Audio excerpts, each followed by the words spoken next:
Chapter 4. Exercise.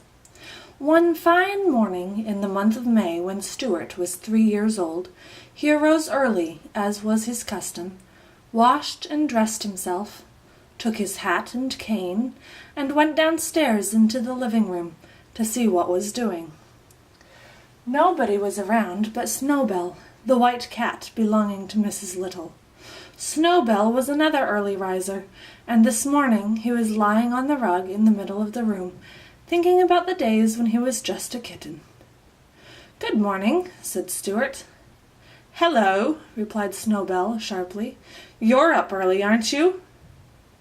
Stuart looked at his watch.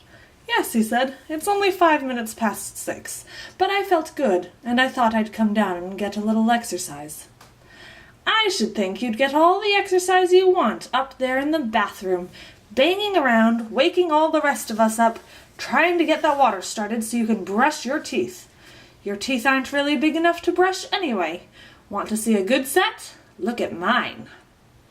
Snowbell opened his mouth and showed 2 rows of gleaming white teeth, sharp as needles.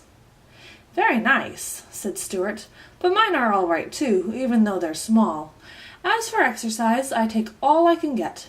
I bet my stomach muscles are firmer than yours." "I bet they're not," said the cat. "I bet they are," said Stuart. "They're like iron bands." "I bet they're not," said the cat.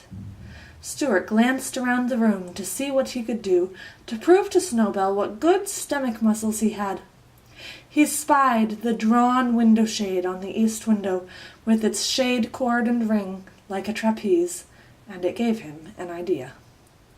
Climbing to the window-sill, he took off his hat and laid down his cane. "You can't do this," he said to the cat, and he ran and jumped onto the ring, the way acrobats do in a circus, meaning to pull himself up. A surprising thing happened. Stuart had taken such a hard jump that it started the shade. With a loud snap, the shade flew up clear to the top of the window, dragging Stuart along with it and rolling him up inside so that he couldn't budge. "Holy mackerel!" said Snowbell, who was almost as surprised as Stuart Little. "I guess that will teach him to show off his muscles." "Help! Let me out!" cried Stuart, who was frightened and bruised inside the rolled-up shade, and who could hardly breathe. But his voice was so weak that nobody heard. Snowbell just chuckled.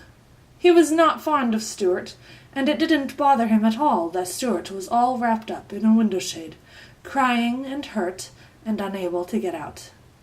Instead of running upstairs and telling Mr. and Mrs. Little about the accident, Snowbell did a very curious thing.